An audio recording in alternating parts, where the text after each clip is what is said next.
Pulsar. Pulsión. Pulsión de radio. Un programa donde la cultura late y el inconsciente nunca falta a la cita.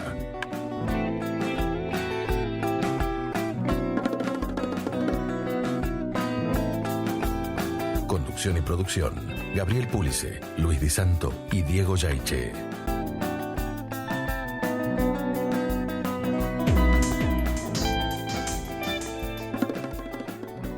Bueno, muy buenas noches a nuestra distinguida audiencia. Esto es Pulsión de Radio, cuarta temporada, episodio 33. ¿Qué tal? Muy buenas noches, Luis. ¿Qué tal, Gaby? Buenas noches. De vuelta por aquí. Anduvo de paseo. Así es. Haciendo algún sacrificio patagónico. Ponele. Bueno, y también vamos a darle la bienvenida a un distinguidísimo invitado. Estamos aquí con Juan de Olazo. Muy buenas noches, Juan. Buenas noches, encantado de estar acá. ¿Cómo andan? Bien, muy bien.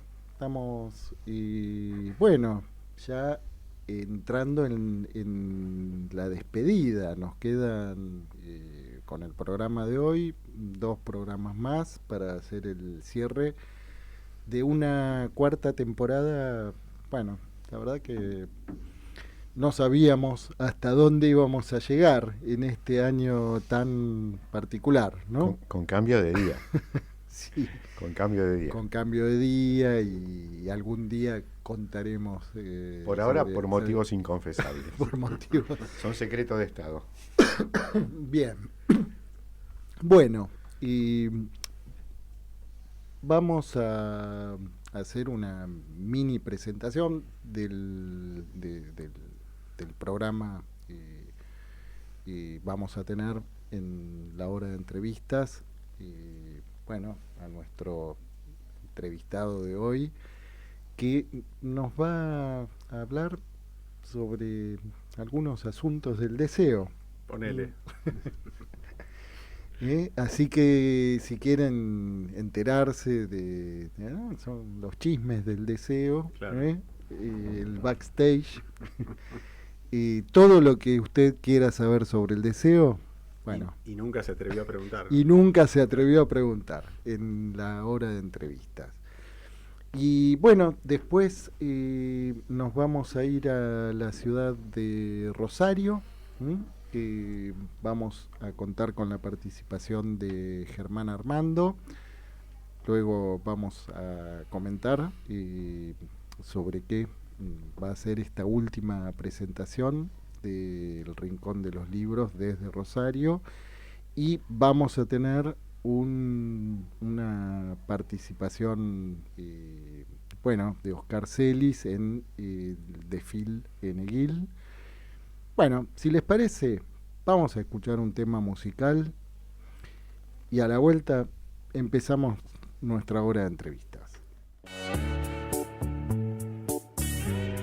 En Pulsión de Radio ya se viene la hora de entrevistas. La hora de entrevistas.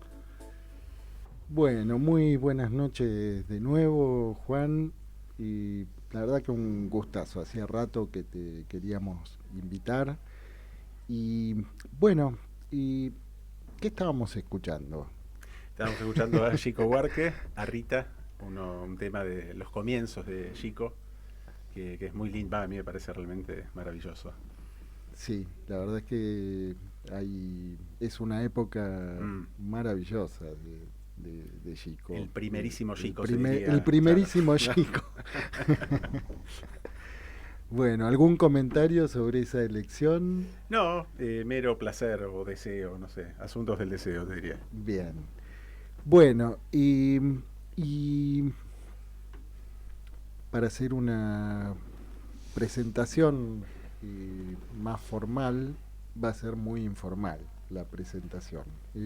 Juan de Olazo es titular de la cátedra de Escuela Francesa en la Facultad de Psicología, la Universidad de Buenos Aires. y docente también en distintos cursos de maestría y de doctorado. Ujú. ¿Mm? De hecho, yo he sido alumno también. Y bueno, vos tuviste el privilegio, yo diría, de tener un contacto muy cercano con Diana Rabinovich. Ujú. Y yo te decía recién, un ratito estuvimos conversando en el bar, que bueno, me gustaría, tenemos idea, ya lo hemos mencionado, de hacer quizás el año que viene un programa de homenaje, pero bueno, me gustaría que nos cuentes un poco mínimamente, ¿no? Lo Mm. que quieras contar de esa experiencia, ¿no? Eh, Sí, la conocí a Diana, creo que fue en el año 92, 93. Yo me había recibido hacía muy poco. Y después entré a un posgrado que estaba dando ella y un poco tiempo después a la cátedra, pero se fue armando como una relación, como una interlocución, por decirlo así, que fue obviamente cambiando con el tiempo a partir de muchas experiencias o expediciones académicas, institucionales. Yo de hecho la conocí cuando estaba Saba todavía, la institución que se estaba ah, medio desmembrando. Sociedad Eh, Analítica de Buenos Aires. exacto, que habían fundado Diana, Miller e Indart. Ujú. Mira qué delantera. sí, sí, sí, sí. Otra que Mejor que la que está jugando hoy en claro, Paraguay, ¿no? parece. Sí, y bueno, la conocí mucho, Diana, realmente. Me formé con ella, digamos, y hice cursos, he supervisado. No me analicé, digamos, esa parte Mm. no, pero te diría que todas las demás sí. Y Bueno, era- mejor porque pudiste sí, conocer. sí, sí, sí, el lado más humano. Mm, Y era una persona muy, muy especial, muy, mm, muy, muy particular, muy territorial también, y con un interés y una capacidad de lectura que yo pocas veces vi.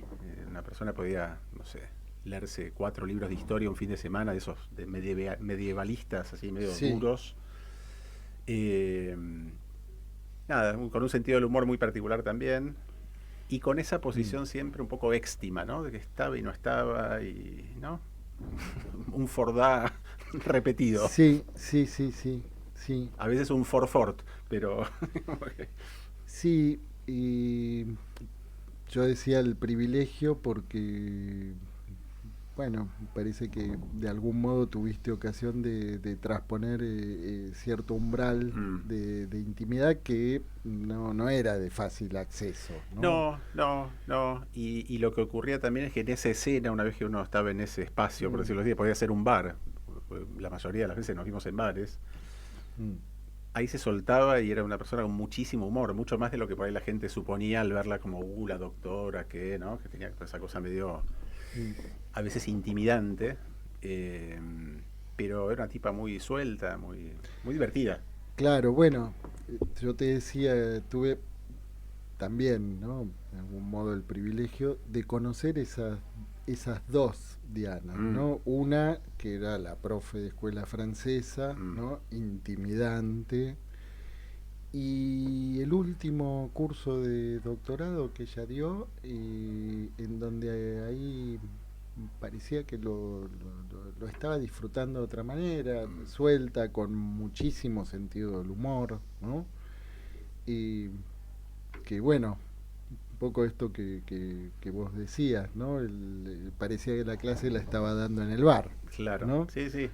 Las clases fue un Mm, Ahora, escenario. yo lo Sí. que recuerdo, porque esa época todavía estaba en la facultad, eh, pero es una cuestión que uno ve más en perspectiva, que cuando Diana vuelve a Argentina, en democracia, y se hace cargo en la facultad, era como que también de pronto volvía el psicoanálisis, un Mm, psicoanálisis para el cual la gente no estaba muy acostumbrado, que era el psicoanálisis lacaniano en la universidad, y ella fue un símbolo en esa época de retorno a mm, la democracia, de que se pueda volver a hablar de psicoanálisis y psicoanálisis lacaniano, que para muchos era una novedad en el año 83-84, y ella era una claro. representante, vamos a decir, ineludible de ese tema, por lo menos más allá de las escuelas psicoanalíticas, a nivel universitario, ¿no? Sí, de hecho la cátedra de escuela francesa, que inauguró ella en 1986, es la primer cátedra universitaria consagrada a la enseñanza de Lacan. Mirá vos. Ni en París hay una escuela, allá se llama escuela francesa, me refiero una materia que se dedique a transmitir Lacan en el grado.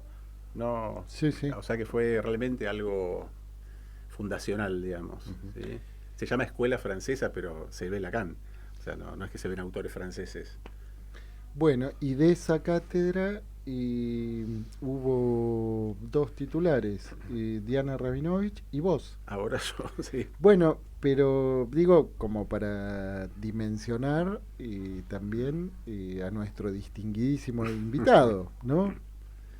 No sé si en algún momento te diste cuenta de eso. No lo había pensado. Bueno, gracias. Bueno, bien, y hoy el convite es en realidad a conversar sobre el último libro que recién le comentaba a Juan que no lo pude conseguir porque se iba agotando, a los lugares que iba preguntando se iba agotando. Así que bueno, a nuestra audiencia le decimos corran a las librerías porque se agota. Y Asuntos del Deseo. Sí. Me decías recién, Juan, que ese libro, bueno, se te fue presentando. Sí, como sí. una escritura no calculada en un No, principio, y también alejada de cualquier formato académico. Lo otro yo había escrito era más, tenía que ver con la tesis y nada, son como escrituras que están de algún modo atravesadas por toda una epistemología o toda una especie de plan. Y esto era una cosa más libre, que comenzó con un artículo que escribí para una revista que se llama Barbarie Lat, que hacen en Chile, México y España, pero se edita en Chile, es electrónica. No, y escribí el otro verano, comienzos del 2023, un artículo sobre las paradojas del deseo, que es un tema que me divierte, me interesa. Y una vez que escribí eso, después, nada, algo me picó, dije, ¿por qué no seguir más con esto? Siendo un tema, además, como te contaba antes, que siempre lo damos en la facultad hace décadas, ¿no? Y transmitimos Lacan, Hegel, Freud, pero tenía como la impresión de que había más cosas para bucear, para explorar, y efectivamente me puse a bucear y encontré muchas más cosas de las que imaginaba que iba a encontrar. Y bueno, medio me sumergí y de ahí dije, bueno, se va armando como un libro, que fue lo que pasó, digamos. ¿Y por dónde buceaste? Bueno, tomé a Lacan como eje y sus ramificaciones, sus interlocuciones, los problemas que plantea el deseo en Lacan, las preguntas, los límites también, cómo deseo quiere decir tantas cosas en psicoanálisis, no solo distintas, sino hasta opuestas, ¿no? Llamamos deseo a cosas que, ¿no?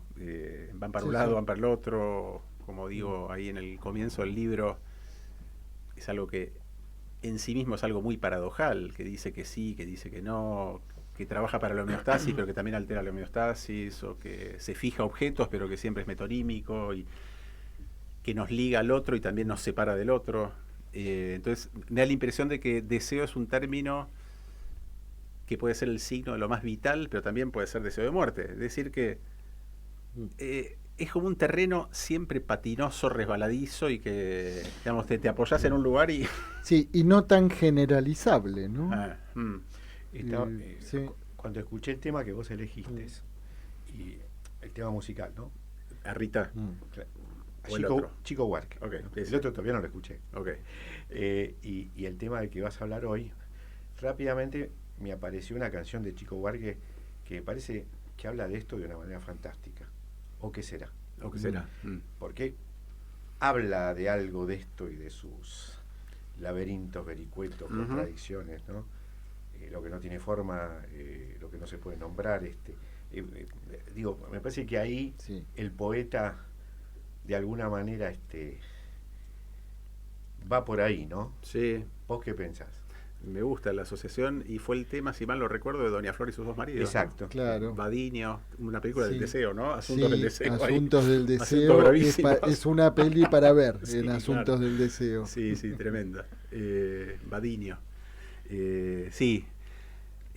A ver, incluso me parece que cuando hablamos de los escenarios clínicos, también, un poco lo que te comentaba antes, ¿no? Tiene tal pregnancia imaginaria a veces la palabra deseo, deseante. Ahora está menos de moda, ahora está más de moda el goce, pero digo, hace 20 años que hablábamos antes de otras épocas, Sí. el deseo era el tema candente. Te subías a un taxi y se hablaba del deseo, del deseante. Es un taxi en Buenos Aires. En Buenos Aires, ¿no? sí, sí, estamos hablando de una ciudad psicoanalítica. Sí, sí. Sí. Pero donde además tenía un matiz hasta heroico por momentos, deseo, que creo que Lacan ha contribuido también ¿no? a un poco a esa épica y que generó ciertos obstáculos. De hecho, en el libro yo cito un autor, es un libro que tiene sus años ya, de Patrick Guillemard, francés, que creo que estaba en el grupo de los Manoní en Espace Analytique, me parece. Y el tipo hizo un libro muy interesante que habla sobre la fascinación de Lacan con Antígona y cómo eso generó un obstáculo en la comunidad analítica y cómo propició como una visión un poco heroificada del análisis mismo. Y el tipo hace ¿Por una qué, pregunta. Juan? Bueno, el tipo dice, esta fascinación de Lacan, este elogio de Lacan Antígona y el elogio del deseo puro, no es un elogio solapado del incesto, hay una tragedia donde todo va conduciendo un poco a ese lugar. Bueno, me parece interesante.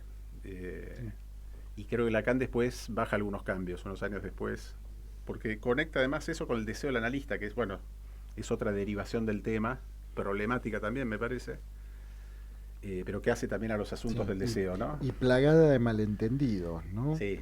Uf. Porque también es algo que a mi gusto fácilmente se imaginariza, ¿no? A ver, creo que es un obstáculo inherente por ahí al lenguaje, pero nos pasa mucho con goce, con sujeto, con deseo, que se nos cargan de sentido. Y La polisemia que tiene esos términos, tremendo. más allá del psicoanálisis. Total. ¿no? Estaba Sí. pensando en la compañía de filmación de Almodóvar, que durante mucho tiempo se llamó El Deseo. El deseo. Y deseo del analista me parece que también es, yo comento ahí en un momento que cuántas veces nos encontramos aclarando, cuando damos clase o en alguna charla, que el deseo del analista no es el deseo inconsciente, no es el deseo del otro, no es un deseo sostenido en el fantasma, no es un deseo causado por un objeto, no es el deseo de curar, no es el deseo de... Bueno, flaco, ¿por qué lo llama deseo entonces? Si vamos a hacer tantas aclaraciones cada vez. Sí, sí, de lo que no es. Es como ¿no? el ministro que sale a aclarar, ¿no? Y decís, bueno, che, pará. Todo lo que no es el deseo, que termina siendo algo vaciado, pero que me parece que en algún punto Lacan también favoreció ciertos malentendidos con una palabra tan pregnante. Sí, y tan malentendible, ¿no? Sí. Pero esto no tiene que ver también con que de tanto en tanto nos deslizamos en el campo analítico, una lectura religiosa, lo que se suele llamar a la letra muchas veces, y no se pone a conversar con el contexto, con quién se hablaba, el sentido que fue mutando, ¿no? Y todo ese tipo de cuestiones. Sí, creo que sí. Esto que decís a mí me parece importantísimo, que es poder contextuar los momentos, los contextos de argumentación y con quién habla el tipo, con quién está discutiendo. Por momentos es Platón, el interlocutor, por momentos es Freud, por momentos es Melanie Klein. Y si uno obvia esas cosas, se desdibuja rápidamente el contenido, digamos, y entonces uno aplica lo que leyó en un escrito a otro y esa traspolación es... Nada, Sí, y por qué no pensar que por momentos también es Lacan solo no pudiendo dormir, ¿no? Y pensando solo, ¿no? En interlocución con... mental. Sí, sí, sí. Y Juan, en relación a esto que vos decías, ¿no? Que bueno, empezaste de pronto con alguna intervención a pedido, pero una vez que vos te pones a bucear, decías que te encontraste con en el fondo del mar con cosas inesperadas. ¿Querés contar algo de esos encuentros que... Sí,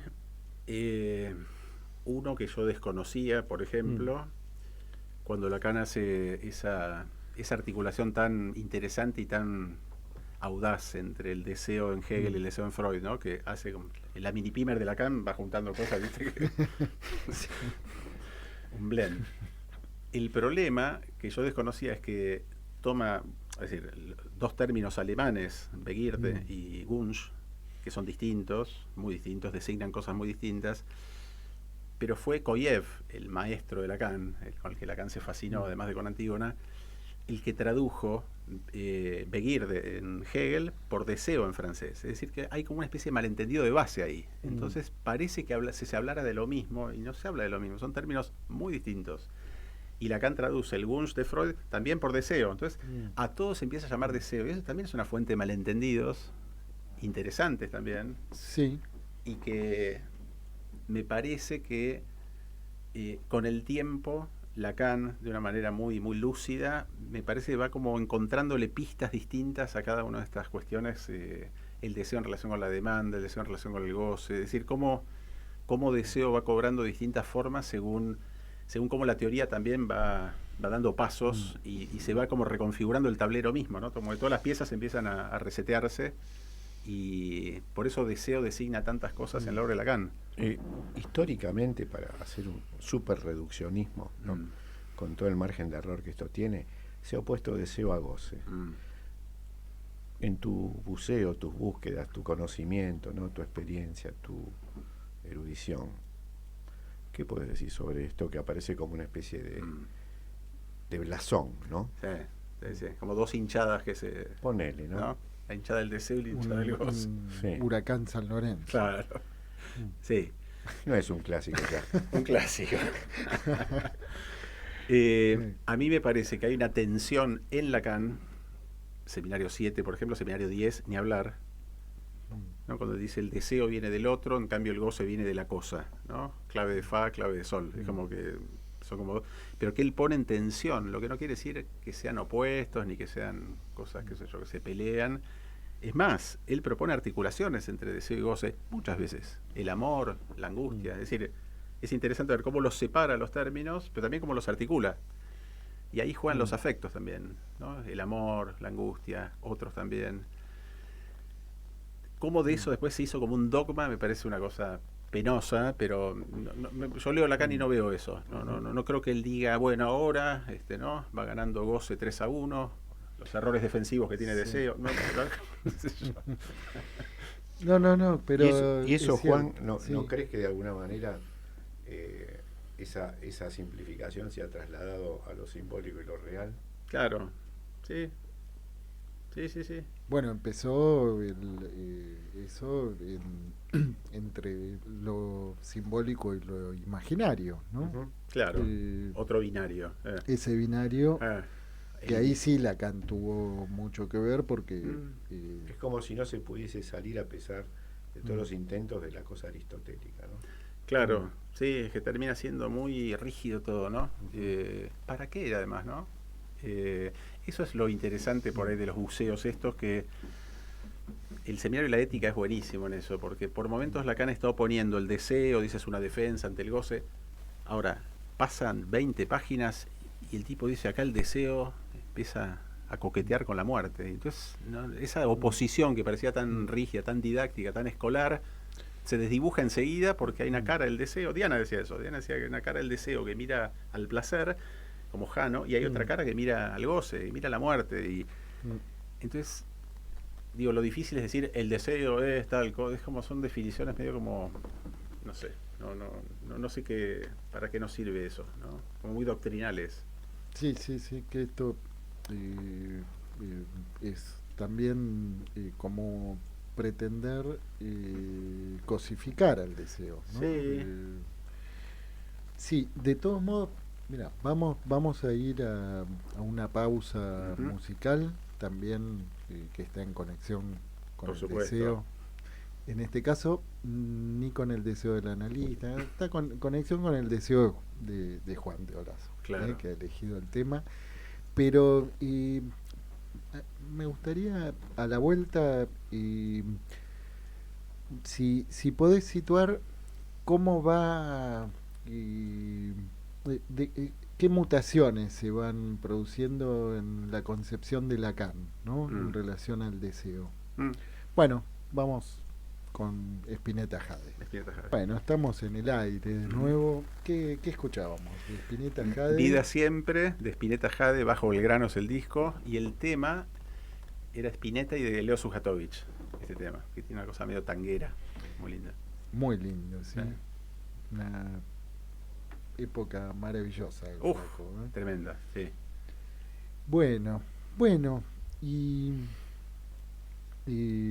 retomando lo que hablábamos,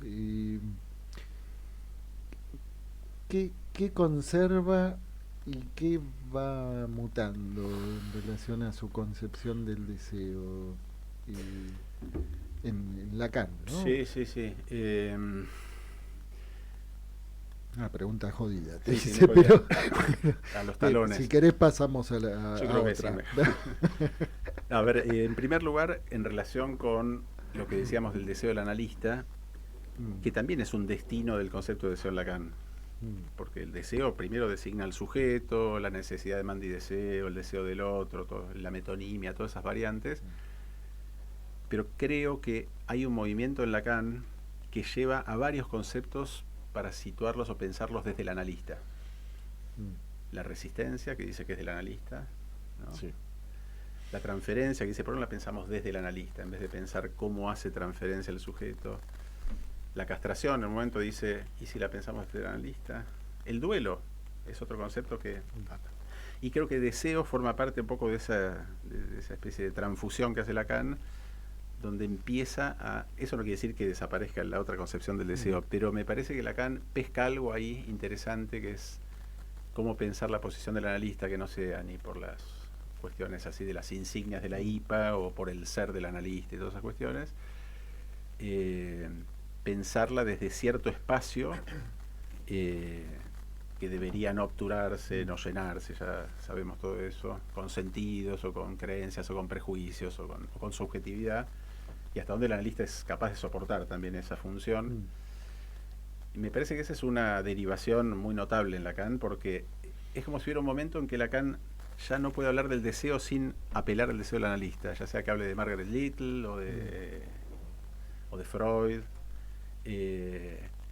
Y otro aspecto que me parece importante, sobre todo del comienzo, en su lectura de Freud, a veces Lacan es un poco tramposo a veces, porque en el mismo momento donde reivindica a Freud, dice el retorno a Freud y toda la chapa y cómo se ha olvidado el deseo freudiano y todo eso, al mismo tiempo lo critica muy fuerte a Freud, a su concepción del deseo y sobre todo de esa propensión, dice Lacan, de Freud a intentar enchufarle un objeto al deseo, ¿no? Como el usted desea al señor K.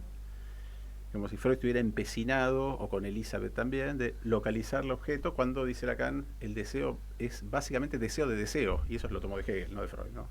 Entonces no es lo mismo desear objetos que desear deseos. Eso es un cambio muy fuerte, me parece que impacta en muchas nociones, esa idea de que correr un poco el eje de que el deseo tiene que, ¿no? Como si los análisis hubiera que localizar los objetos del deseo, y Lacan dice eso es un obstáculo finalmente, porque... Me haces acordar a una salutación de fin de año que de una colega hace muchos años, cuando las salutaciones eran por mail, no por WhatsApp, que decía, no la voy a nombrar, pero sí voy a nombrar lo que dijo, para este año les deseo que sigan deseando. Como esta deriva que sería finalmente la cuestión, ¿no? Bueno, Lacan dice algo muy parecido a lo de tu amiga, pero Lacan lo nombramos. Lacan dice en un momento, en un escrito, el psicoanálisis no es que descubrió grandes deseos, no es que reveló nuevos deseos del hombre, ni mucho menos, pero sacó a la luz uno fundamental, que es el deseo de hacer reconocer su propio deseo. Es decir, cómo el espacio del análisis es un espacio no para que el sujeto se reconozca, como decía Hegel, pero sí para que el deseo se reconozca y poder procurar cuidar ese espacio, ¿no? Es el deseo de desear, como dice Lacan en un momento, que por eso me hiciste acordar a esa cita. Ahora, Más allá de los contenidos, digo, si es deseo de infantil, si es sexual, si es edípico, digo, ves esas cosas también por momentos funcionan como un obstáculo y le cargan de sentido la cosa. Sí. me quedé pensando en lo que vos decías antes, que todo lo que se dice sobre el deseo del analista que no es, ¿no? Y al final la pregunta, bueno, pero ¿cuál es? ¿No? Sí. Y me daba la impresión de que no sé si se puede salir de esa perspectiva, ¿no? Porque casi como se dijera, bueno, el deseo analista se define por lo que no se debe desear como analista, ¿no? Más allá del concepto, ¿no? Y si esto no tenía que ver un poco con esa cuestión freudiana del furor curante y de la abstinencia, ¿no? De no querer el bien, donde en definitiva tiene que ver también con cuestiones de sustracción, ¿no? De correrse, de abstenerse, ¿no? Más que de algo que me resuena casi a no retroceder frente a la psicosis. Bueno, pero what? ¿No? Como que el avance conceptual hubiese llegado hasta ahí en un punto. No sé si con tu buceo pudiste avisorar algo más que eso, ¿no? Es interesante eso que marcás, de que muchas veces lo que define es la negativa, ¿no? Y no la positiva. Incluso las propuestas de Lacan, ¿no? No ratificar la demanda, no retroceder ante la psicosis, todas negativas, ¿no? No comprender, no comprendan. Y Mustafa Safwan dice algo genial, comentando párrafos de Lacan de la ética, cuando Lacan dice, solo se es culpable de ceder ante el deseo, que también fue una frase muy pirotécnica, que suscitó todo tipo de lecturas imaginarias y bastante pedorras, por nombrarlo académicamente.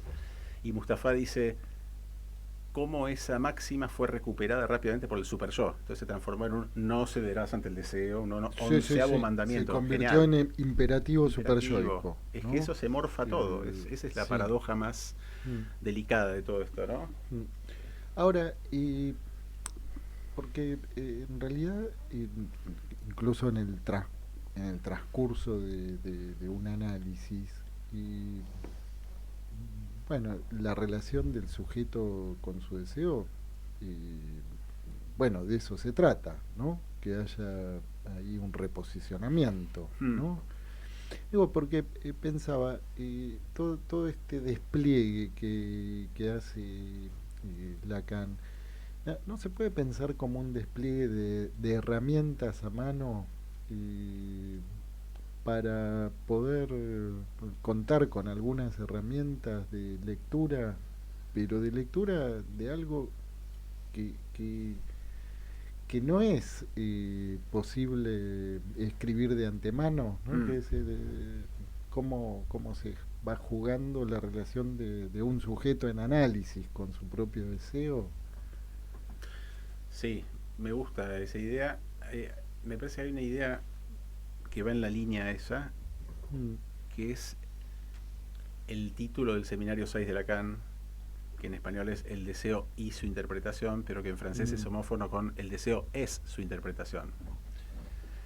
Eso. Y está bueno porque me parece que si el deseo no se puede decir, si se nos escapa, si es metonímico, si es elíptico, si no lo sabemos, si se escabulle como un hurón, como dice Lacan, lo que cuentan, y sobre todo, son las interpretaciones del deseo. Y el deseo también se va interpretando de modo muy distinto a lo largo de un análisis, ¿no? Y hay ciertas interpretaciones que, o mejor dicho, hay escenas que interpretan bien el deseo en un momento y por ahí no en otro, ¿no? O relaciones o elecciones, ¿no? Y entonces digo, para no pensar que el deseo está siempre fijado a las huellas esas del esquema del peine, que no, digo, me parece que esas cuestiones también a veces le quitan como cierta elasticidad al tema y a los momentos de las personas. Y bueno, y se interpreta el deseo de modos distintos y van cambiando. Es como, me parece que da una idea más, no sé si decir pragmática, pero menos fija al asunto, ¿no? Sí, más contingente. Más contingente, eso, sí, ¿no? Sí, como si el deseo pudiera ser algo que empieza como a navegar también, hablando de las aguas.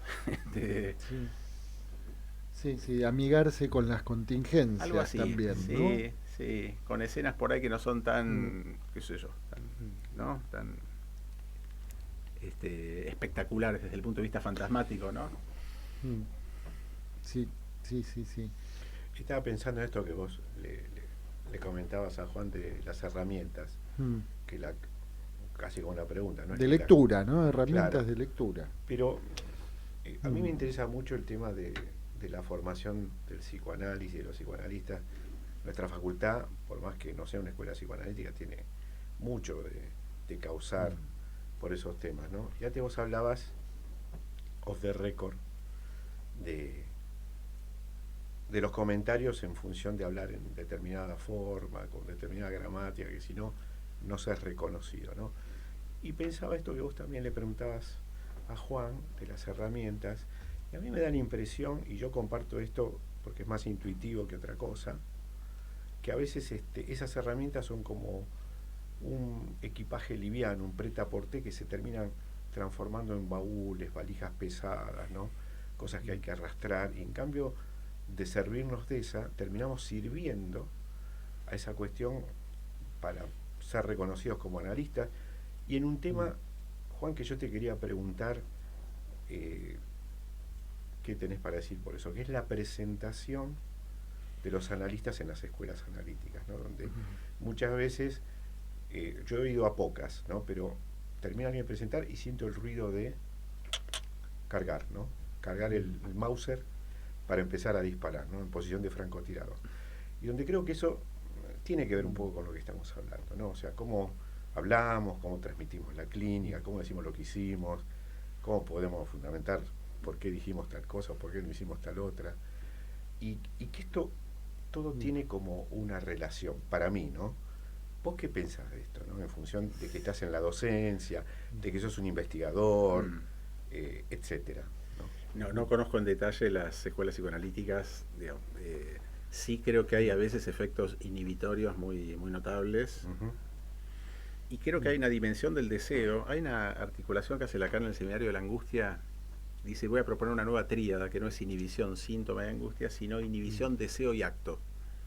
Buenísimo, porque ahí también deseo es un término bastante peculiar que por momentos inhibe, por momentos propicia el acto, ¿no? Sí. Y Lacan dice que no hay una cosa sin la otra. Entonces, bueno, por ahí lo tomé por ese lado, esto que vos preguntabas, Luis, pero me parece que a veces se generan esos efectos de parálisis y de códigos y, ¿no? de chapeos. Sí, sí, aunque nadie lo busque eso No. intencionalmente, Sí, ¿no? sí. Tengo mis dudas Bueno, respecto a la intención. No, bueno, en algún caso puede que sí, pero no me parece que siempre sea eso lo que se busca, aunque no se puede evitar que se produzca. Sí, ¿no? yo lo que igual noto, además de otras dificultades que hay en estas épocas, sí noto en las nuevas generaciones, por llamarlo así, como menos... como lectores, o se van armando lectores con menos idealización también, o menos proclividad a la secta, y se toman el psicoanálisis como algo más, como una cosa más, lo cual está muy bien, porque nosotros nos criamos en otro ambiente, ¿no? Lacan había muerto hace poco, había todo un clima muy, muy cargado, y que tampoco favorece la crítica y la discusión. Y tengo la impresión, quizás es el paso del tiempo, no lo sé, entre otras cosas, pero que los pibes hoy están más sueltos, no sé, y pueden criticar más fácilmente, no están como en la misa, ¿viste? Que decís, claro, eso te iba a decir, como si en esos momentos, bueno, como el tema de Charly García, ¿no? Buscando un símbolo de paz, de algún modo uno se encuentra, y en fin, con cierta creencia religiosa, ¿no? Por esos años, incluso vos hablábamos, ¿no? De esa figura intimidante de Diana, ¿no? Que era como una diosa del psicoanálisis, ¿no? Inhibitoria. Sí. Sí, por bueno, eso... intimidante claro, está bien, pero esto que vos decís, sí. Gabriel, no quería... No era la única figura. No, bueno, a eso voy. Eran varios dioses, ¿no? Sí. Casi todos, te diría, ¿no? Los que estaban en cierto lugar. Pero yo, por ejemplo, lo escucho y lo veo a Juan titular Sí. de cátedra, ¿no? Y no cualquier cátedra, una cátedra compleja, y es muy espontáneo, muy ameno, muy afable, muy empático, ¿no? Cero distancia, cero barrera, ¿no? Me parece que lo que Juan decía de los pibes, también lo podría decir de él, ¿no? En función de estos próceres, ¿no? O figuras que también cultivaban un poco de eso, ¿no? La distancia, la simetría, ¿no? Me parece que esto también plantea la forma y los lugares, permite hablar de las cosas y jugar un poco con las cosas, que no está mal, más allá del rigor que tienen que tener, de otra manera, ¿no? Sí, Posibilita otras cosas. Desacralizar, ¿no? Sí, el ejercicio crítico además. En nuestra época, me acuerdo, había, bueno, este tipo, Guiomar, el que hizo la crítica de Lacan con Antígona, le saltaron a la yugular, en París estoy hablando, pero... Sí, que les gusta mucho saltar a la yugular. Sí, pero acá hubiera pasado lo mismo. Acá digo, porque también, sí. Acá le hubiesen pegado en las piernas, pero Sí. ponele, otra parte anatómica. Te mandan a la 12, ¿no? A buscarlo ahí a la editorial. Claro. Pero criticar, qué raro, estamos leyendo un autor que es básicamente crítico, pues se la pasa criticando, salvo a sí mismo, digo, pero critica a todos, ¿no? A Freud, a los... Menos a Pierce. A Pierce no. No. Pierce o Peirce, siempre Peirce. pregunto. Es Peirce. Sí, Es ok. entre la U y la E. Oh, Peirce. bueno, una nueva Yo fonética. lo dije así para que se entienda. Pero ahí no critica a Lacan. No, Mirá vos. no, Mm. no. Y desde muy temprano hasta el final, y yo siempre digo que cuando uno se empieza a leer a Peirce, uno Bueno, encuentra pensando, este tipo leyó a Lacan. Claro, pero ¿te acordás ¿No? cuando nos conocimos, Gabriel, y vos estabas sacando ese Sí. libro, el primero? Yo que te dije que este era un gran aporte, pero que los psicoanalistas, quién sabe si lo iban a tomar o a entender, lo iban a mirar con cierta distancia, ¿no? Porque era una cosa absolutamente nueva. Después se apropiaron muchos Sí. y siguieron por el tema de la investigación y psicoanálisis, ¿no? Pero bueno, hay que decirlo porque es así. Sí, Vos sos un incluso pionero. el pasar esto que hablábamos antes, ¿no? Del binarismo a pensar triádicamente, Claro, claro. eso es Peirce En acto. en acto.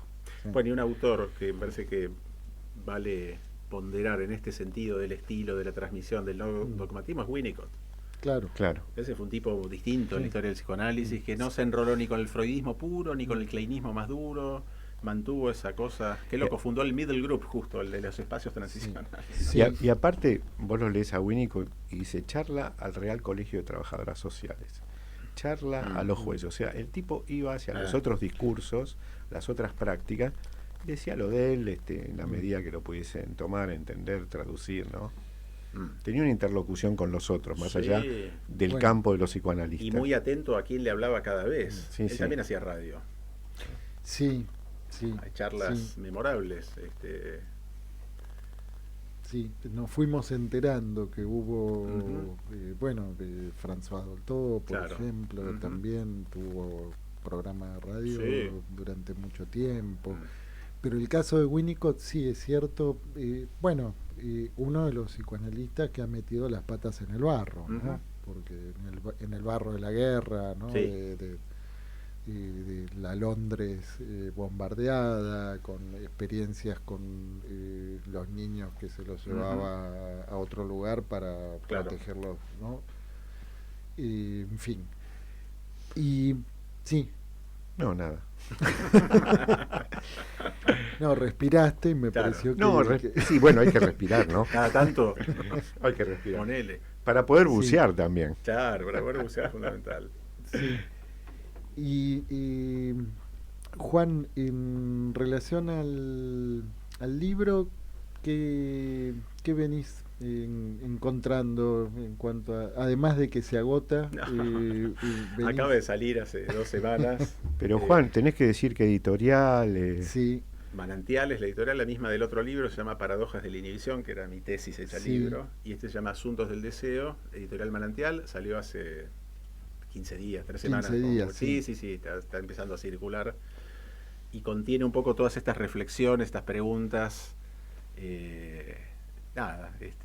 Lo escribí en un lugar muy lindo, que es un bosque ahí en Mar Azul, y eso ayudó mucho, la geografía me dio como o sea, no enteramente allá, pero en buena parte sí allá. Y creo que eso también tiene que ver con los asuntos del deseo.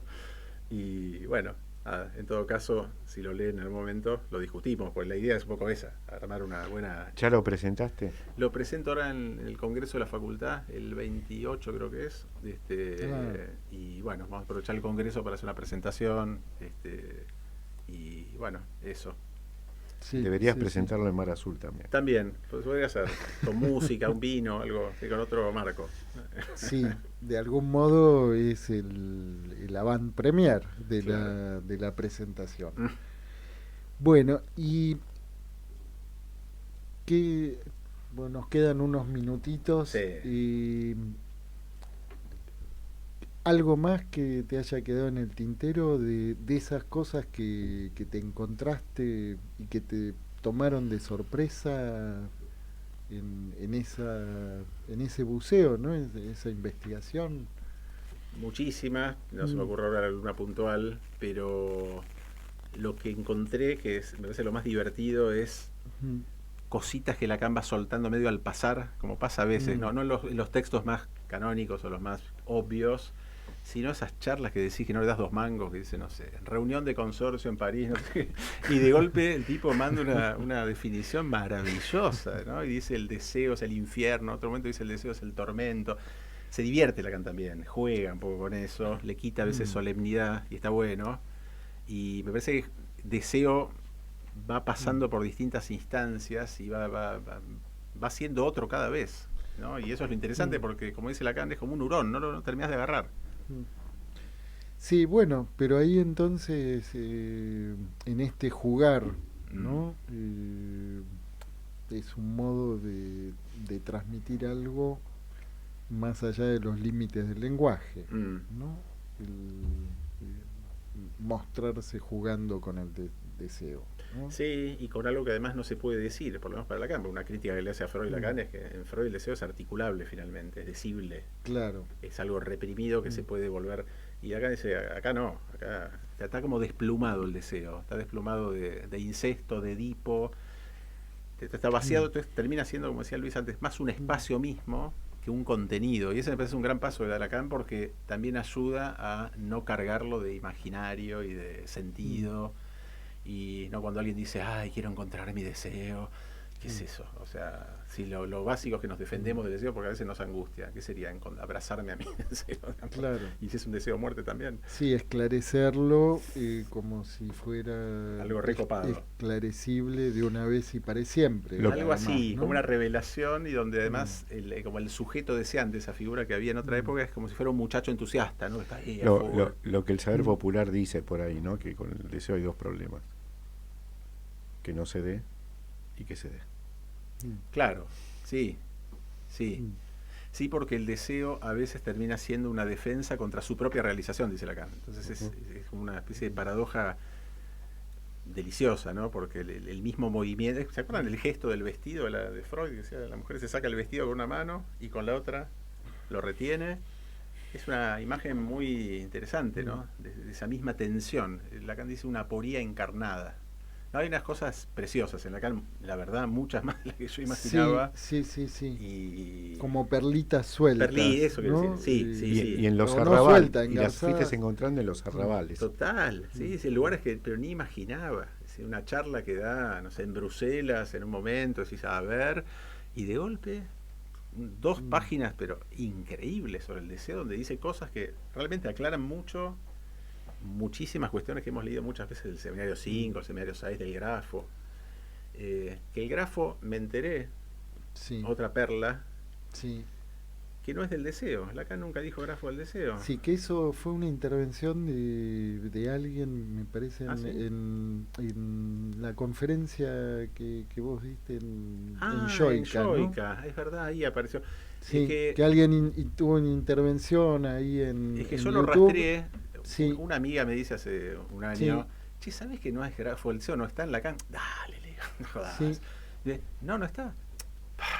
Y hemos dado cursos, hemos dado programas enteros sobre el grafo del deseo, justificando por ese llamado del deseo. Lo hemos dicho tantas veces. Tantas veces. Sí. No, en Lacan no está. El sintagma grafo del deseo en la obra de Lacan no figura. Lo que no quiere decir que no sea grafo del deseo, pero Lacan nunca lo dijo. No, bueno, pero para la audiencia, para quienes no se enteraron, Sí. que el grafo del deseo, bueno, no. Pero nosotros podemos llamarlo grafo del sujeto y justificamos después por qué se llama grafo Claro. del sujeto, grafo Sí, de la media de la luna. demanda, Sí, de lo que sea. sí, Todo, sí. todo cierra. Así que quienes que cayeron en la trampa, el grafo le podemos poner el nombre de grafo. Claro, ¿no? el grafo. Quienes no cayeron en la trampa pueden pasar a buscar el premio. Bueno, Bueno.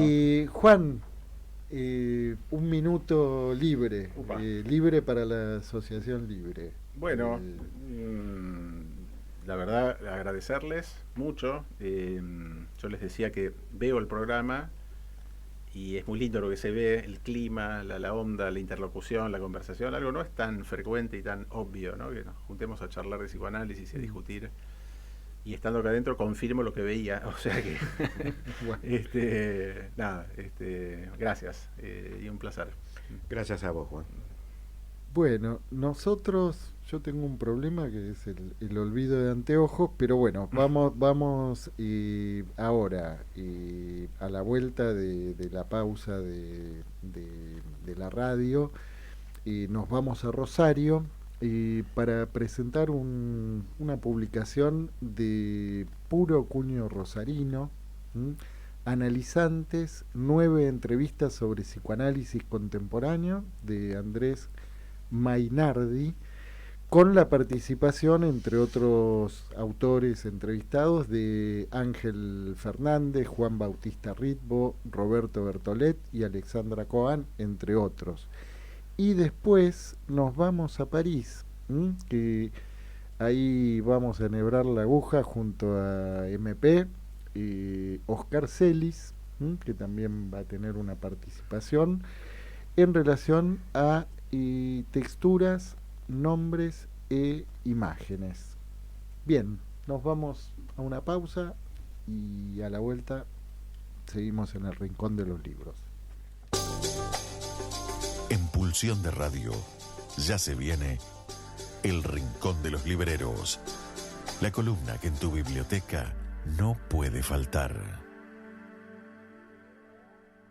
Muy buenas noches, amigos de Pulsión de Radio. Una gran alegría volver a saludarlos desde la ciudad de Rosario. Germán del Juguete Rabioso Libros.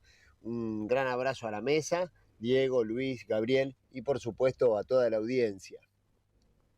Hoy vamos a conversar sobre un libro que se acaba de editar en la ciudad. Su título es Analizantes y se trata de 9 entrevistas sobre psicoanálisis realizadas por Andrés Mainardi a psicoanalistas de la ciudad. Es un libro bárbaro para este último tramo del año porque son conversaciones muy amenas, muy variadas. Pero para que nos cuente mejor con qué nos vamos a encontrar en el libro, tenemos el gusto de poder conversar directamente con su artífice, con Andrés, a quien saludamos. Y para empezar te pedimos que nos cuentes de dónde o cómo nace la idea del libro.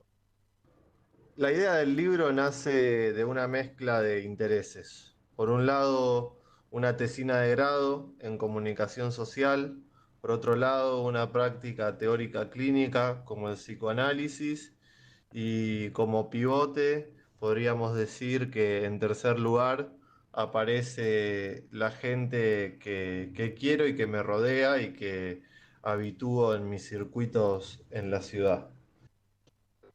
Para la primera entrevista lo pensé a Ángel Fernández y Ángel como gran psicoanalista y también como un hacedor de la cultura rosarina empezó a germinar la semilla de que más allá de la entrevista que le hacía a él yo podía seguir haciendo otras que tengan como eje al psicoanálisis, que tengan como eje a la ciudad de Rosario y que tengan como eje a la pregunta.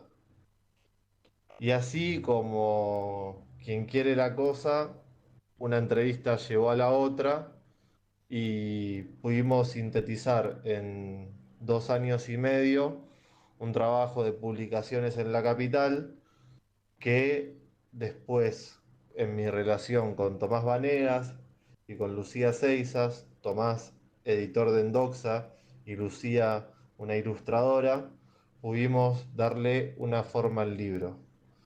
No sin antes tener en cuenta que el libro es parte de una tesina de grado en comunicación social dirigida por Cecilia Reviglio, que también me ayudó de alguna manera a darle un marco teórico, un sustento institucional a un libro que de alguna manera lo que busca hacer es un aporte gentil a la cultura analítica de la ciudad de Rosario. Muy bien, Andrés. Entonces pasamos a recorrer quiénes son los entrevistados, cómo fuiste armando el recorrido.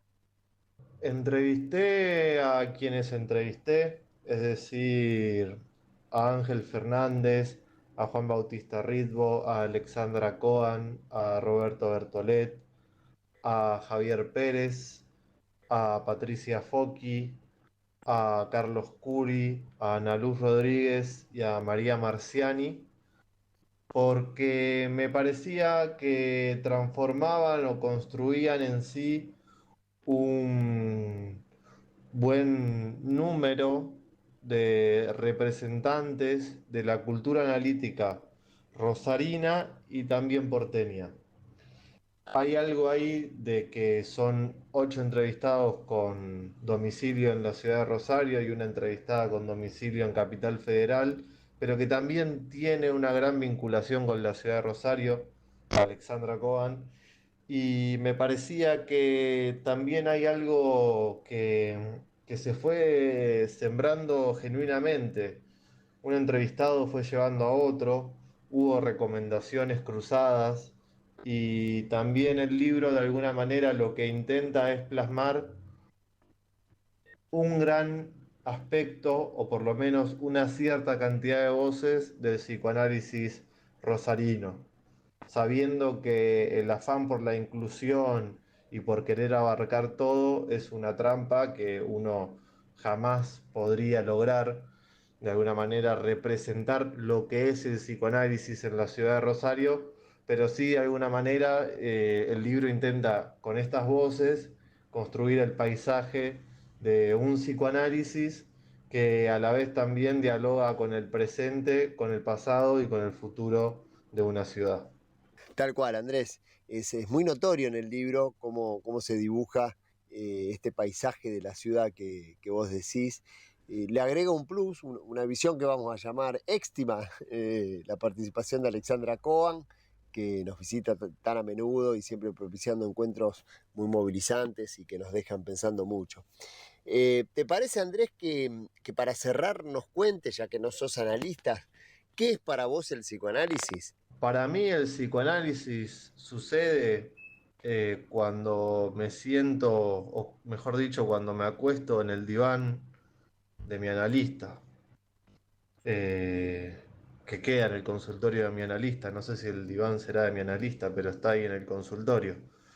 De alguna manera, creo que el psicoanálisis es ese momento, es esa construcción, es el lugar que tiene el analizante y el analista. El libro se titula Analizantes y no analistas porque creo que la posición de analista es una posición claramente que se conquista, que se construye, que se sostiene, pero que no puede ser sin su contrapartida, que es la posición del analizante. Es decir, no hay analistas sin analizantes, no existe llegar a ser analista sin antes pasar por un análisis, o por lo menos a mí me parece que los 9 entrevistados del libro dan cuenta de eso, dan cuenta de sus recorridos antes de llegar a ser analistas. Y también dan cuenta un poco de su presente como analizantes y como analistas. Porque son posiciones que de alguna manera son complementarias, que son paralelas, que buscan de alguna manera o que buscan de algún modo construir una vida para quienes se adentran en esta aventura que es darle valor a los sueños. Bárbaro, Andrés. Muchísimas gracias por tu tiempo. vamos a repasar entonces todos los datos del libro.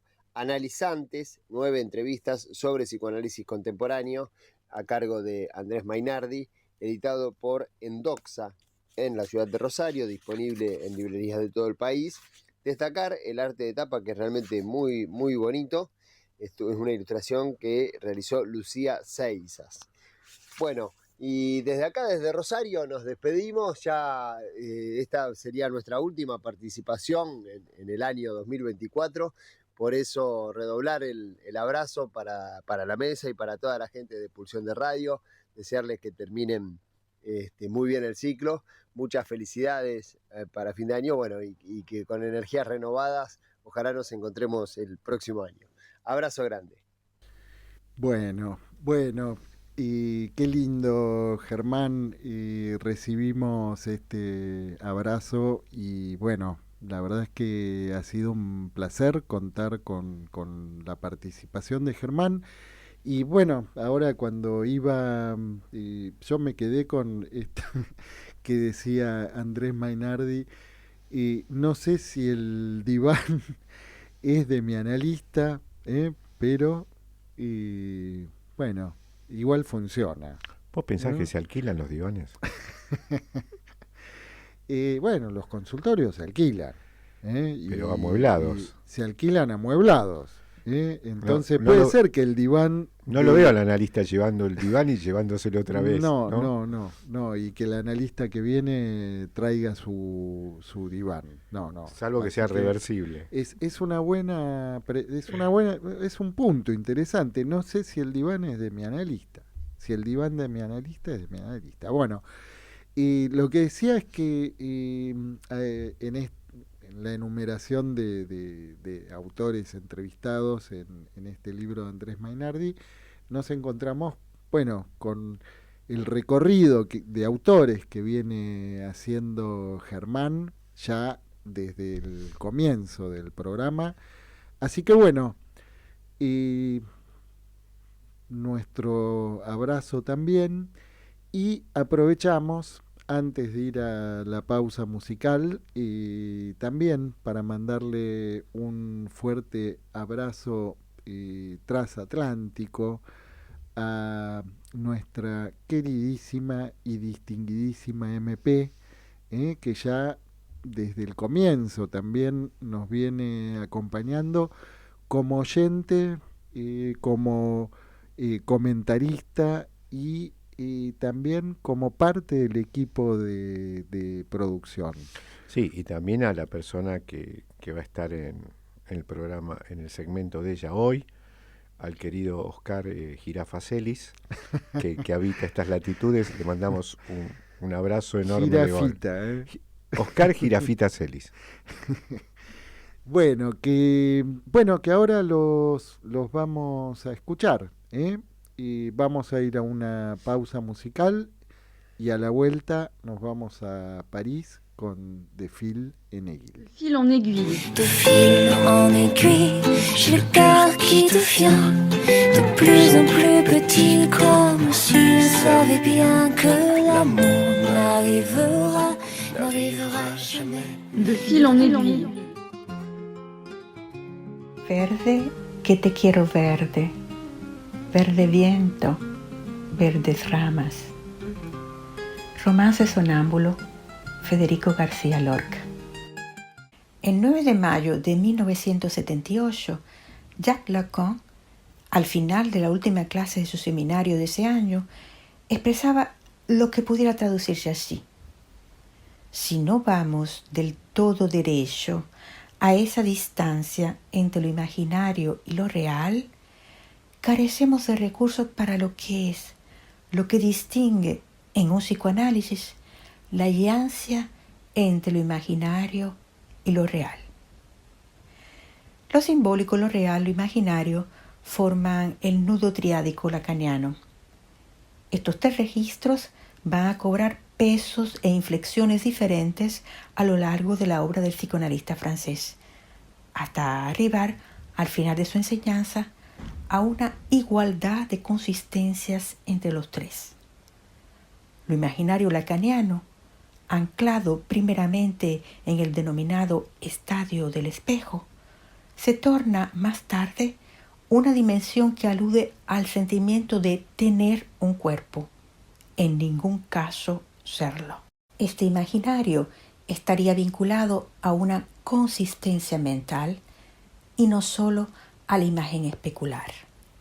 El uso y el tratamiento de las imágenes jugará un papel decisivo en el restablecimiento psíquico de Aby Warburg. El historiador de arte alemán, creador de la fabulosa biblioteca que dará origen al instituto que lleva su nombre, fue internado entre 1921 y 1924 a causa de una severa crisis alucinatoria y delirante desencadenada a partir de 1918. Con su método singular, Warburg va a formalizar la iconología como una nueva manera de analizar las obras de arte. Imágenes de fotografías fijadas en paneles de madera construirán una suerte de saber visual. Este trabajo de investigación desembocará en su libro Atlas Mnemosyne, en alusión al nombre de la diosa de la memoria. Otro destacado historiador, Carlo Ginzburg, subraya la articulación de la palabra y la imagen en Warburg y afirma que en el Atlas Mnemosyne existen imágenes que no están vinculadas a través de una relación histórica, sino solamente por una relación morfológica, de juego de formas. Por su parte, el filósofo Didier Huberman habla de una forma de conocimiento visual en relación al Atlas de Warburg. Verde carne, verde pelo, con ojos de fría plata. Verde que te quiero verde. Bajo la luna gitana, las cosas la están mirando y ella no puede mirarlas. La importancia que, según la mayoría de los especialistas, otorgan los autistas a la percepción, principalmente visual, a veces táctil u olfativa, es resaltada por el psicoanalista Jean-Claude Maleval en su libro La diferencia autística, publicado en 2021. El autor cita algunos pasajes del texto escritos sobre el signo de Charles Sanders Peirce y sostiene que, sin aventurarse demasiado en el difícil pensamiento persiano, encuentra muy interesante el fino análisis del signo que propone el pensador norteamericano. Hay que decir que Peirce es una referencia importante en la obra de Lacan, quien en ocasiones lo menciona expresamente. Maleval avanza la idea que, debido a su valor puramente diferencial, el significante opera un corte con la cosa, mientras que el signo permanecería correlacionado a una percepción. Por su parte, el psicoanalista Oscar Celis ya había publicado en 2020 Sujeto y orden simbólico, aportes de Peirce para la problemática de la clínica psicoanalítica.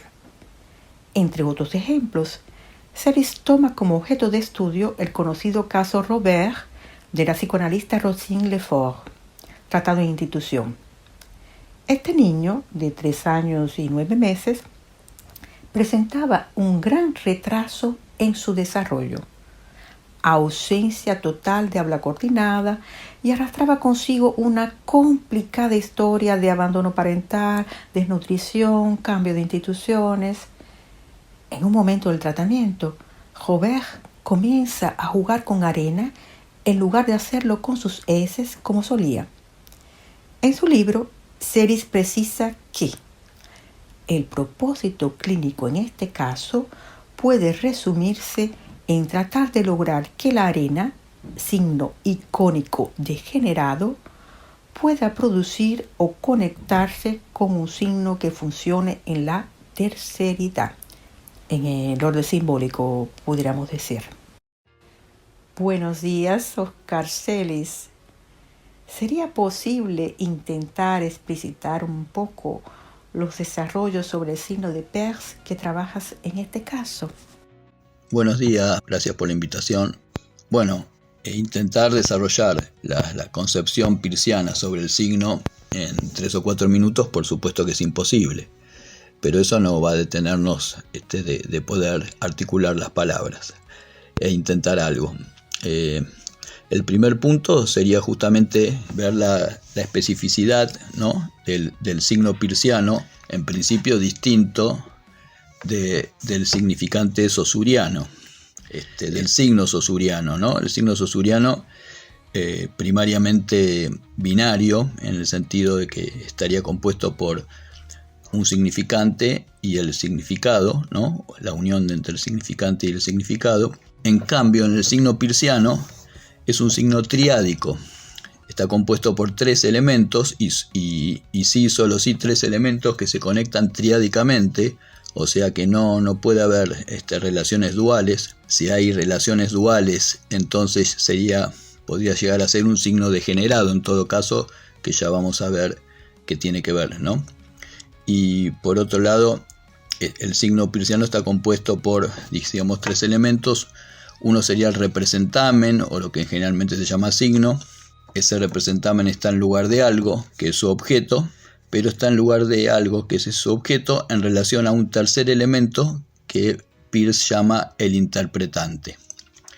Bien, entonces, una ventaja del diagrama del signo peirciano por sobre el sosuriano es que justamente incluye en su esquema, en su esquematización, al objeto, ¿no? ¿Qué objeto? Cuando decimos objeto en el signo peirciano, va desde lo que podría ser una cosa, ¿no?, que representamos mediante un signo, hasta signos mismos, ¿no? O sea, el objeto de un signo puede ser otro signo, y así sucesivamente. En esa cadena es donde se arma lo que Peirce llama la terceridad y que nosotros podemos llamar el orden simbólico, ¿no? Esa sucesión, esa concatenación de signos que están relacionados y que se producen uno con otro, y un signo aparte tiene la capacidad de producir otros signos, desde la concepción peirciana. En relación al caso Robert, lo que podemos decir es,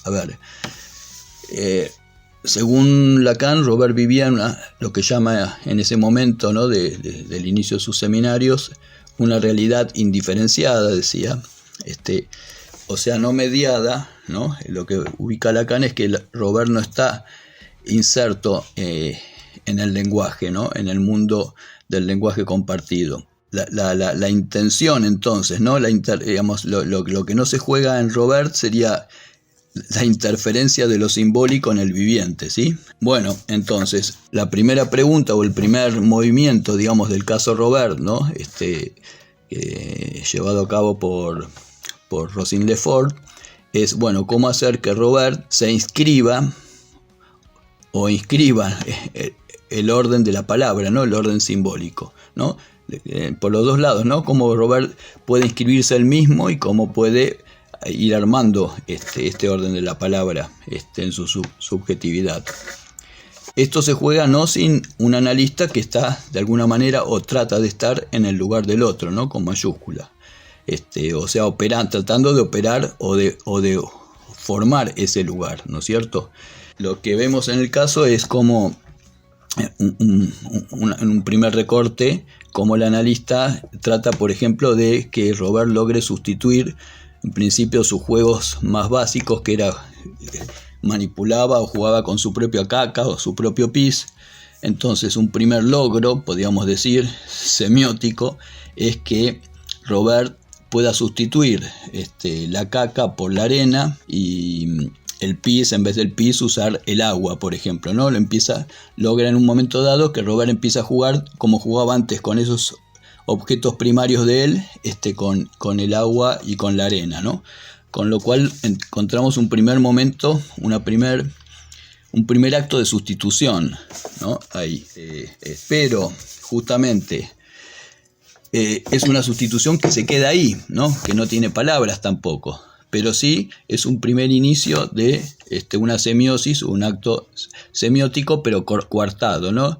Por eso podemos decir que hay, por ejemplo, la arena, ¿no?, que sustituye a las heces, sería desde la clasificación de los signos de Peirce un icono pero degenerado. ¿En qué sentido degenerado? En el sentido que no produce, no tiene la capacidad de unirse a otros signos, ¿no?, y de ahí poder unirse o vincularse en lo que sería una terceridad o un orden simbólico, ¿no?, que es lo que llama Peirce cuando dice de la terceridad. Y bueno, escuetamente está situado así. Mínimamente el panorama es mucho más complejo, ¿no? Necesitaríamos más tiempo para eso. Pero bueno, por lo menos les dejo al final una cita de Peirce sobre este tema, ¿no? Peirce, pensando esto justamente, ¿no?, va a decir: el paso del pensamiento, que consiste en interpretar una imagen por medio de un símbolo, es uno que la lógica ni necesita ni puede explicar, porque es subconsciente, incontrolable y no está sujeto a crítica. Cualquier explicación que se deba dar del mismo es asunto del psicólogo. Pero resulta evidente que la imagen debe estar conectada de algún modo con un símbolo si se quiere que cualquier proposición sea verdadera con respecto a la imagen. Bueno, muchas gracias. Gracias, muchas, Oscar Celis. Desde 1996, Oscar Celis, Gabriel Pulis y Federico Manso, fallecido este último en 2008, han trabajado en la investigación y articulación de las teorizaciones peircianas con el psicoanálisis. Han impartido cursos especializados, sus trabajos han sido presentados en eventos nacionales e internacionales y han publicado numerosos artículos y libros. El más reciente, titulado Investigación y psicoanálisis, el problema de la transmisión y los límites del lenguaje, y fue editado en 2021 por Letra Viva. Buenos días, Gabriel Pulis. En el interesante texto titulado Apuntes sobre la identidad, la identificación y el nombre propio, que realizaste en el marco de tu trabajo de doctorado, te cuestionas a través de diversos ejemplos lo que de la propia identidad permanece innombrable. Y en relación al nombre propio, comentas el término ex-situ, según lo entendía Peirce. ¿Pudieras ampliar un poquito estas ideas? Buenas noches, MP. Antes que nada, le quiero agradecer por su participación como jugadora imprescindible de nuestro equipo de producción, con sus ecos y resonancias desde París, sus Des Amirs, sus Petit Ricochet y este maravilloso ciclo de Phil Enigil. Y nuestro agradecimiento es también para Claudia Mazón por sus exquisitos aportes en la composición audiovisual y en la edición de los videos. Yendo ahora sí a intentar responder a tus preguntas, siempre me produce un efecto de sorpresa el encuentro con un escrito que he soltado y por mucho tiempo no he vuelto a leer. Estos apuntes sobre la identidad, la identificación y el nombre propio retoman un tema sobre el que venimos rondando junto con Oscar Celis desde hace más de 10 años. Y fue uno de los ejes de nuestra ponencia en el evento internacional celebrado en Lowell, Massachusetts, en 2014, conmemorando el 100º aniversario del fallecimiento de Peirce. Como siempre, usted con sus preguntas da en el clavo. Y para responderlas, empezaré por la crucial distinción observada por Lacan desde el inicio del Seminario 9 entre identificación e identidad. Si en psicoanálisis tenemos que hablar de identificación, es a causa de que no hay identidad. La identidad no es de por sí algo inherente al nacimiento biológico del ser humano.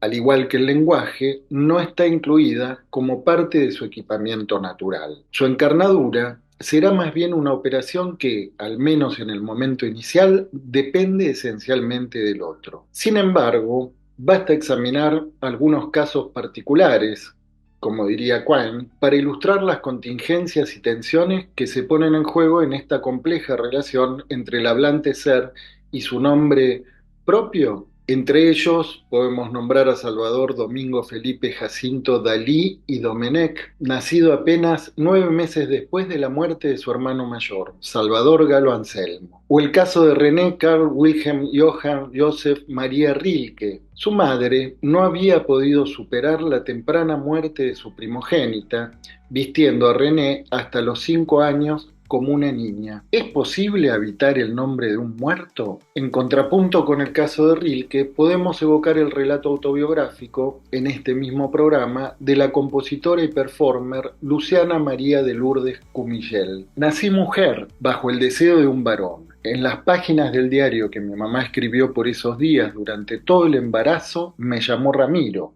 el hijo varón que traía para ella protección. Das vuelta a la hoja y aparece Luciana María de Lourdes. Cambiamos de pregunta. ¿Cómo habitar el lugar de eso que tanto se esperaba pero nunca llegó? Otro caso de un analizante que viene a consulta hace algunos años. En la primera entrevista, casi a modo de presentación, cuenta que en la historia de su familia paterna era el 37º primogénito varón en llevar el mismo nombre. ¿Es posible desengancharse de un nombre instalado por generaciones como emblema familiar? Retomando la problemática nombre propio y sexuación, el caso de Paul B. Preciado, el reconocido filósofo y activista queer cuyo nombre de bautismo es Beatriz, nos permite dar un paso más para examinar las novedosas coordenadas de la época. En una nota publicada en 2016, relata los desopilantes avatares jurídicos y administrativos con los que concluye la tramitación de su nueva identidad. Paul Beatriz Preciado.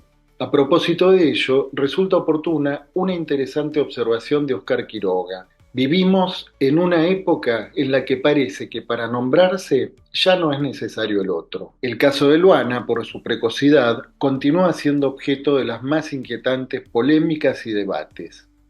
A los 4 años recién cumplidos, le dijo a su mamá: «Soy nena, me llamo Luana y si no me decís así, no te voy a hacer caso». A partir de ese día, no volvió a responder al nombre Manuel. En términos de Paracelso, se convierte así en su propio signator, siendo ella misma la primera en pronunciar su nombre. Paul B. Preciado agrega en ese mismo texto unas líneas que van al hueso. «Mi antiguo nombre no está entre los muertos, pero podría estarlo, puesto que para legalizar mi cambio de sexo ha sido necesario destruir la partida de nacimiento escrita y firmada el 11 de septiembre de 1970. Fue necesario destruir la ficción legal Beatriz Preciado Ruiz para inventar la ficción legal Paul Beatriz Preciado. Leyendo entre líneas, es posible inferir que en tanto ficción, ni uno ni otro nombre llegan cabalmente a nombrarle, a abarcar por completo aquello en lo que, sin embargo,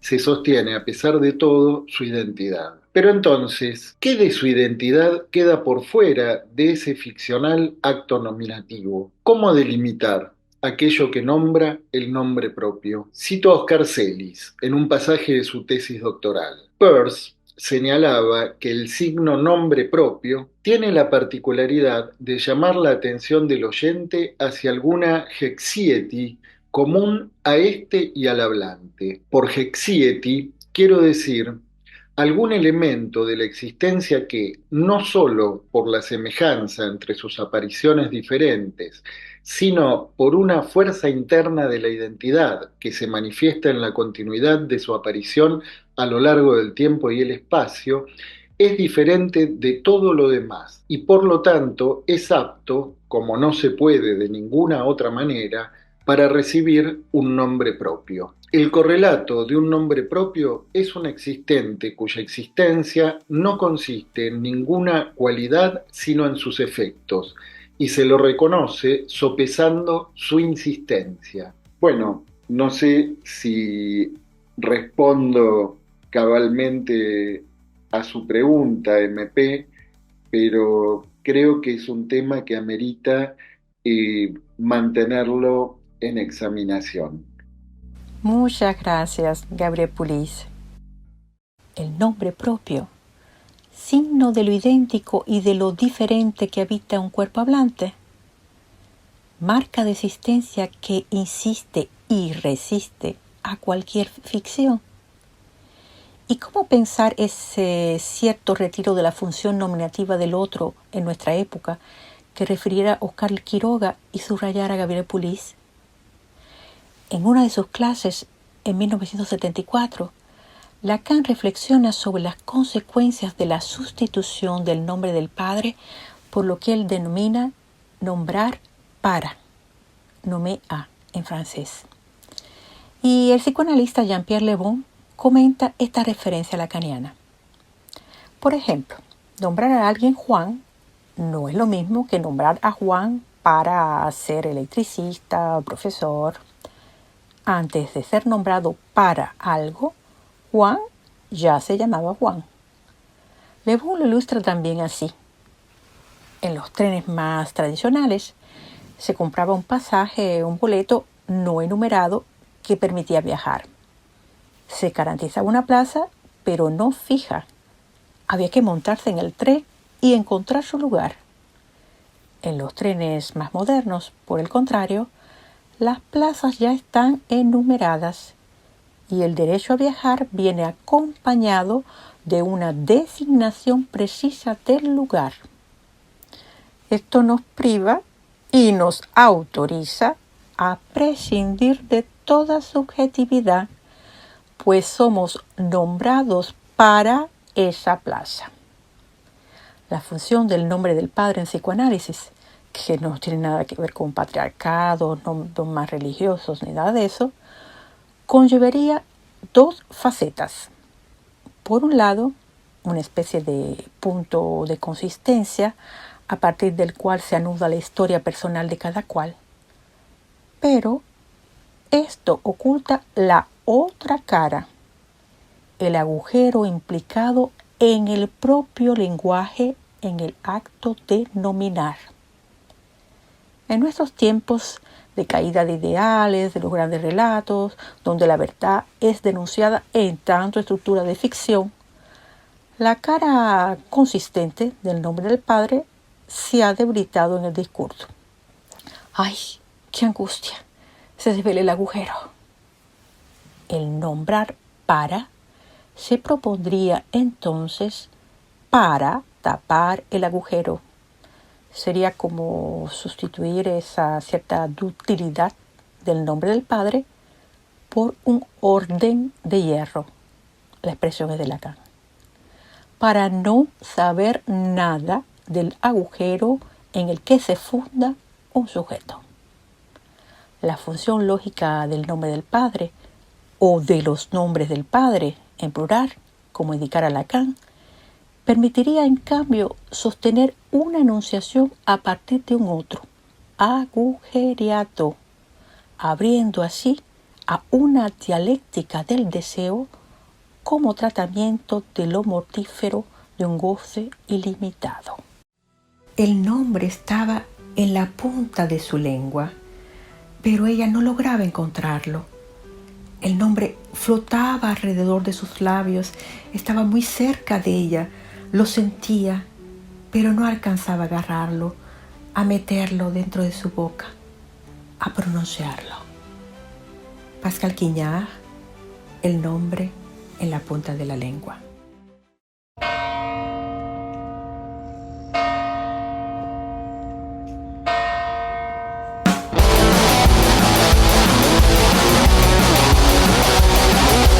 Pulsión.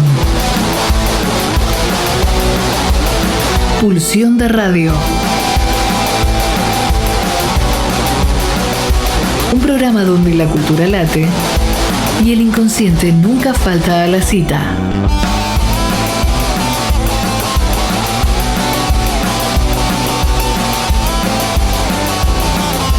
Nos volvemos a encontrar el próximo jueves de 22 a 24 aquí, en la RZ.